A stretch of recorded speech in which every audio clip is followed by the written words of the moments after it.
How's it going, everyone? Welcome back to the channel. I'm Sal, and today we're here to cover the dual screen add-on for the Retroid Pocket. We're using the Retroid Pocket 5 here, and this thing looks absolutely insane. We will be covering a lot of bases here today on the Retroid Pocket dual screen because I feel like no one really talked about this thing. It just kind of came and went. We will be covering the pricing of this screen, including the shipping. This is the Retroid Pocket 5, but the screen will also work with the Mini and the Mini V2. Also, I've heard it works with other third-party devices as long as they have a 6 to 7 inch display. We'll go over the specs of this screen and the alternatives to buying this dual screen add-on, and I'm going to show you how some of these 3DS and DS games run on this thing, covering 11 games today, 6 3DS and 5 DS games. I'm using the Melon DS Nightly emulator to emulate DS and Azahar to emulate 3DS. We'll cover the multi-purpose functions for the dual screen.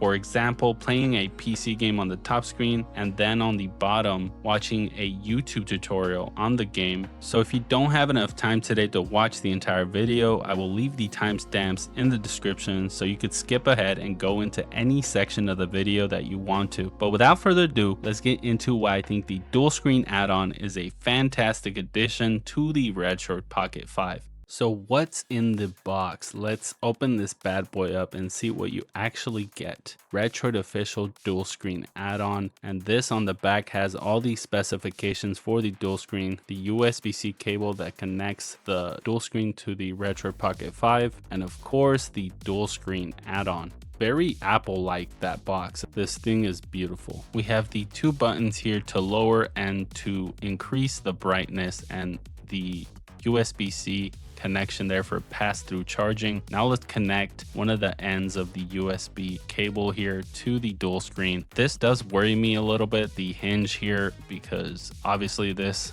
with time could break. We're gonna basically push in the cable into the little clips there on the back of the hinge, and this is the end that will connect to the Retroid Pocket 5. The big issue I have with this dual screen, they market it as working with the Retroid Pocket grip. This thing does not fit in here with the grip. I tried it many times and it just always felt like it was way too tight in here. The grip is basically coming off at the bottom there.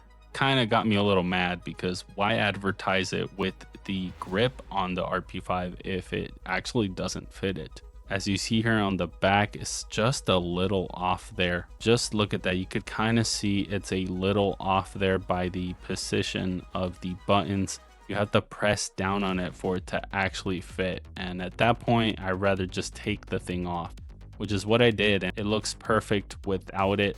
So there was no need for them to advertise this dual screen with the grip on.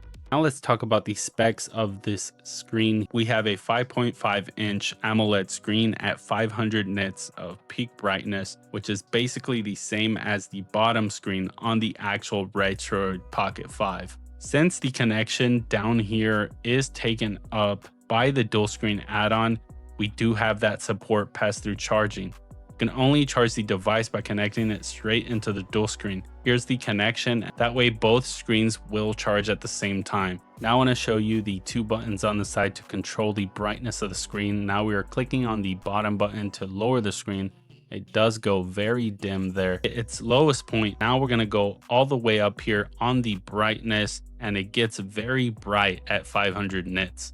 Before we get into the meat and potatoes of the video, which is the gameplay for the games we'll be covering today, we need to talk about the pricing of this screen. So the screen itself is $69, which is a pretty damn good price, but let's say you don't have a Retroid Pocket, right? If you wanted to buy the Retroid Pocket 5 right now, it's on sale for $199, so you're looking at $270, which is under $300, but then you gotta factor in the shipping for this. Since it is shipping from China, we're looking at $20 to $50. On the lower end, I believe it takes 3 to 4 weeks for it to ship out. It takes a long time.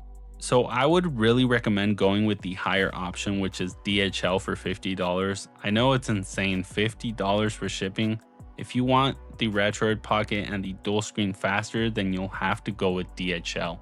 So you're looking at $290 to $320 for this whole setup here. which is kind of average for buying a dual screen device that emulates 3DS and DS and everything else for the most part. But I think honestly, for me at least, this is the only way to go. At the high end, we have the ANEO Flip 1S DS, which is over $1,500. That is insane. Why would anyone spend that kind of money on a dual screen system that basically you're just gonna buy it to emulate 3DS and DS? At that point, just buy a gaming PC and emulate those games on the PC. That is an insane price to ask of the consumer. At the lower end, we have the Ambernic RGDS, which is under $100. But really, if you've looked into the Ambernic RGDS, you'll know that 3DS games aren't going to run the best on that device.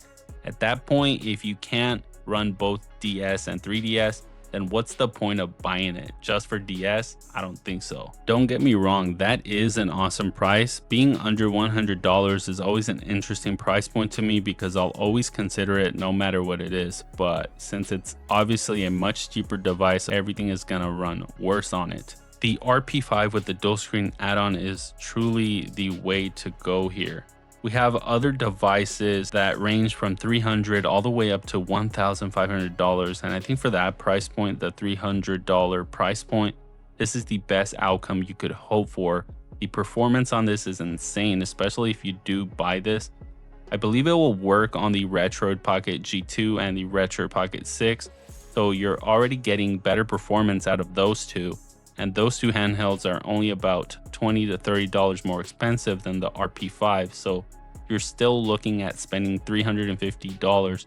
I think that is a great price. Just a little tip for you guys here, changing the performance mode on the Retroid Pocket itself can help improve performance in your 3DS or DS games. So we go to that tab there that says performance, then you want to go down to performance or high performance. This will help you if you're having any difficulties running certain games or if they're running worse than what I'm showing here. For this video specifically, I didn't, so all these games are running without it. But if you have any difficulties, make sure to change that setting on the Retroid Pocket itself. So now I want to showcase to you guys some of these games running on the Retroid Pocket 5 through that dual screen add-on. We are using Melon DS Nightly to run the Nintendo DS games, and we are launching these games through Emulation Station. The same can be said for the Nintendo 3DS games, but I am using the emulator as a hard, covering 11 games, 6 Nintendo 3DS and 5 Nintendo DS games. Mario Kart 7. This is the game everyone thinks of when they think of the Nintendo 3DS.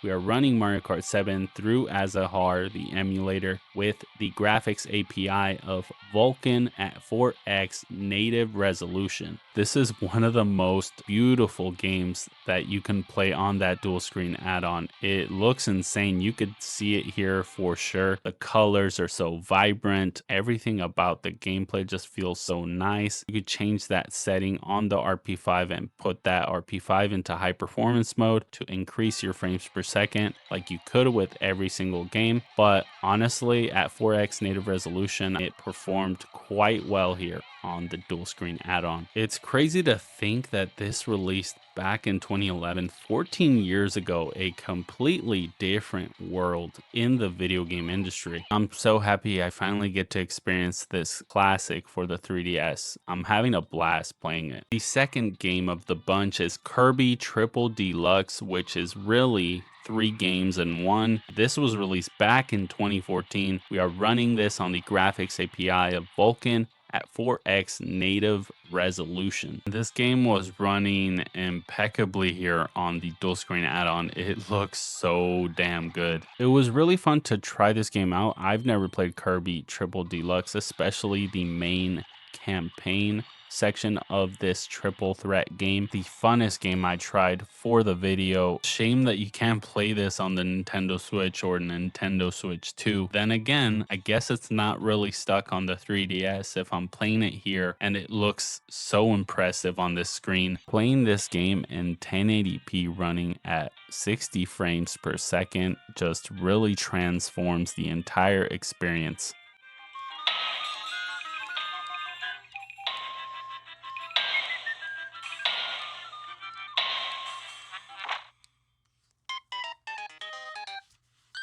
Donkey Kong Country Returns, released for the 3DS in 2010. We are running this game on Vulkan at 4x native resolution, and we come to the first game that I had an issue with. Now, I wouldn't say it's a major issue, and this issue alone would not make me not want to play this game on here. There are some ghosting issues with the screen on the top in this game. For some reason, it just feels a little off, maybe by a millisecond. Nothing that's going to exactly break the entire experience for you, but it is something I noticed. Also, this might just be an issue with the Retroid Pocket, because when I switched it to the bottom screen, I was also having this issue. So it might just be a general issue of the emulator I'm using to run this game, or the AMOLED screens on both the dual screen add-on and the Retroid Pocket 5. Dragon Ball Z Extreme Butoden, released for the 3DS in 2015. We are running this game on Vulkan at 4x native resolution. It makes this game truly pop and breathes new life into Extreme Butoden, running at 60 frames per second at 1080p. It's so damn impressive. I never owned a 3DS, as you guys might know from watching some of my previous content on the channel. Extreme Butoden was always one of those games I wanted to play but couldn't. Obviously, I owned a PlayStation Vita and all we had was Battle of Z, but for sure play this here on the dual screen add-on. It's amazing. Metroid Samus Returns, released for the 3DS in 2017, running on Vulkan at 4x native resolution. And here is the second game I had an issue with. The issue with this game is that whenever I display that bottom screen on the bottom screen, there is a section missing, sort of like it's cut out. I'm not sure what's going on. I tried changing the layouts to display it on the top screen and still wouldn't display it right. This might not be a game-breaking issue for most people, but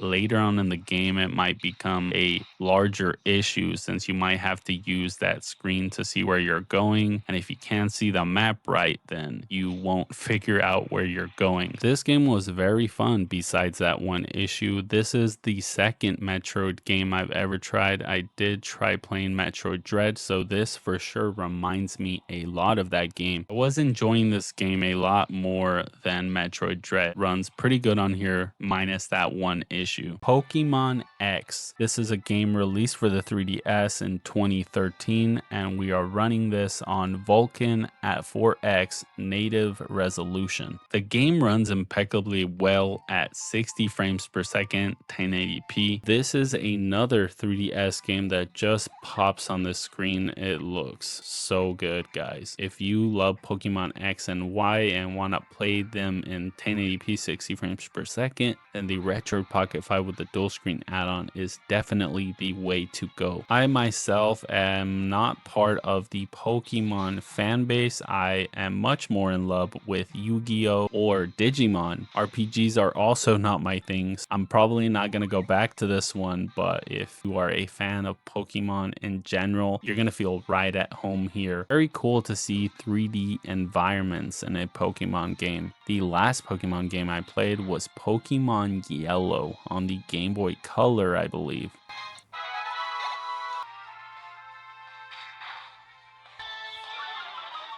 We are moving on to some Nintendo DS games. This one specifically was released in 2009. This is Pokemon Soul Silver. This is a remake of Pokemon Silver from 1999 for the Game Boy Color. We are running this on Melon DS Nightly with OpenGL at 5x native resolution. You could bump this up to 8x native resolution, but you might encounter some stutters here and there. So most of the time I will leave it at 5x native resolution and go up or down depending on how the experience is going. This one is a bit more simplistic than Pokemon X. It's a 2D game with 2D environments, so we don't have the 3D environments of Pokemon X and Y. And while this is a remake released in 2009, this is a game that is from 1999, so 10 years prior to that. And you could truly see it in the gameplay here. It's much more simplistic. And out of of the two Pokemon games I covered here today, I had a better time with this one for some reason. I don't know why. It might be its simplicity or that it's an older game. Yeah, it ran pretty well.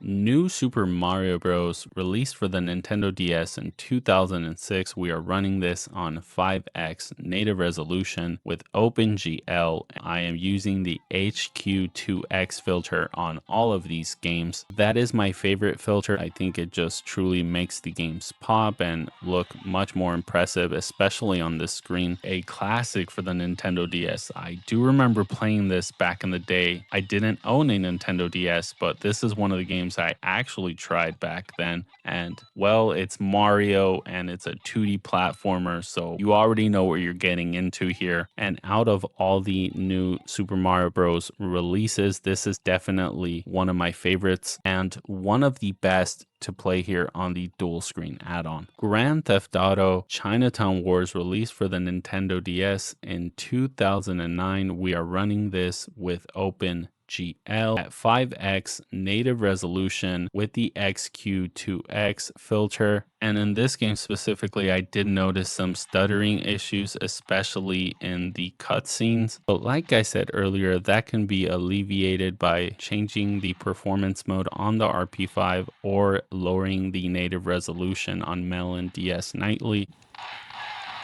Is it just me, or is it crazy that Rockstar made this game a 2D GTA game for the Nintendo DS? You can't even imagine it nowadays with them working on GTA 6 and the budgets they have for their games and how much time they put into developing them. I'm not saying anything bad about Chinatown Wars, but by comparison to games like Red Dead Redemption 2 or GTA 5 even, it's just insane that Rockstar, the juggernaut Rockstar, made this game. But looks awesome here on the dual screen add-on. Dragon Ball Z Super Sonic Warriors 2 released for the Nintendo DS in 2005. This is running with OpenGL 5x native resolution. Another game that runs fantastic here on the dual screen add-on, and just another game I missed back in the day on the DS. I couldn't afford it. I was in middle school. I didn't have any money. I saved for the entire year back then just to buy Tenkaichi 2, and I was super jealous to see other kids play the DS at school and games like this. I thought the dual screens were so cool on the DS, and we are here finally. The last game we are showcasing, Resident Evil DS Deadly Silence for the Nintendo DS, released in 2006, running on OpenGL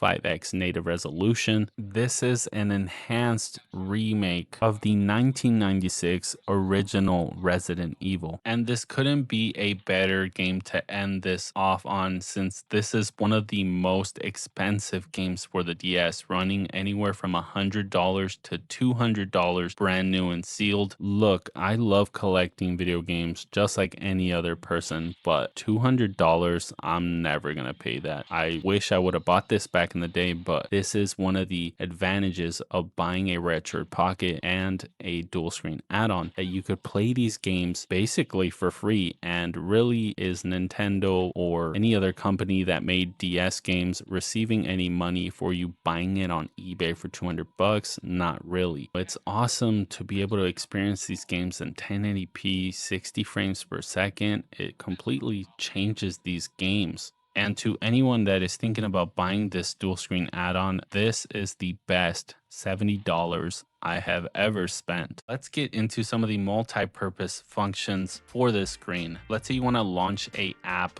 with just the top screen. All you got to do is hold down on one of the applications, and this menu will come up. Select screen launch and then choose what screen you want to launch the application on. You do global screen, which is basically just the internal screen. So let's screen launch the YouTube application on the external screen. Now when we open the app, it will just be on the top screen there. So now let's launch Game Hub with the top screen so we could play some Hollow Knight here. And let's say you're stuck in one of these sections in Hollow Knight, go ahead and screen launch YouTube on the internal screen. Now that we are in the YouTube application, let's look up a Hollow Knight beginner's guide, because I've obviously never played Hollow Knight. Hollow Knight tips, a beginner's guide to Hollow Knight. Whenever you want to use one of the screens, you have to basically press or touch on the screen so that the buttons will activate on that screen. By the way, Hollow Knight is one of the most beautiful games I've played on this display here. A very hard game. That is why some people might need a beginner's guide here. Press down on the bottom screen so you can move around YouTube here. This is very convenient for anyone who wants to play a game and watch a guide at the same time. I want to launch the web browser on the bottom screen. Let's say I wanted to shop for some Hollow Knight plushes or the Hollow Knight game. I am on Amazon here on the bottom screen. Very convenient for anyone who wants to multitask on this dual screen. So we covered a lot on the dual screen add-on today. I hope you enjoyed all of it. I hope you stayed throughout the entire video. It was truly a very fun experience for me to cover this dual screen add-on for the Retroid Pocket. Obviously, the main reason anyone would buy this would be for 3DS and DS emulation, but I also love the multi-purpose functions of this dual screen. I think it's at a great price point of $70, especially if you're already buying a Retroid Pocket. The shipping will be cheaper than buying them separately. Overall, this screen here has a lot more positives than negatives. There's already so much you can do with the Retroid Pocket 5, and this just adds to the experience. I don't regret buying this at all. The one thing I don't enjoy about the other dual screen devices is that you cannot detach the screen. With this, you can entirely just remove the second screen. You could put it away and you can just enjoy the RP5 by itself, just like that, making it much lighter. So when you don't feel like emulating 3DS and DS games and you want to play some PS2 or PSP, I could go ahead and take the RP5 off just like that. And when I'm ready to go back to playing DS and 3DS, I just attach that dual screen. To me, that alone is a deal breaker with the other dual screen handhelds. You can't detach those screens and you'll always have them there. If that's what you're looking for, then you'll probably enjoy buying those instead. For my use case, this I think is the best option, the best price point, and the best performance for your average consumer. Let me know in the comments below, have you purchased this dual screen add-on or any of the other dual screen devices that I mentioned here in the video today? If you did buy this, what have you been playing on this? What games? 3DS, DS, other systems? Make sure to like and subscribe to the channel if you enjoyed this video. I'd really appreciate it. But most importantly, let me know, are you playing this hidden gem Barbie fashion show in Eye for Style? Until next time, take care out there, crazy humans, and I'll see you in the next video. Peace.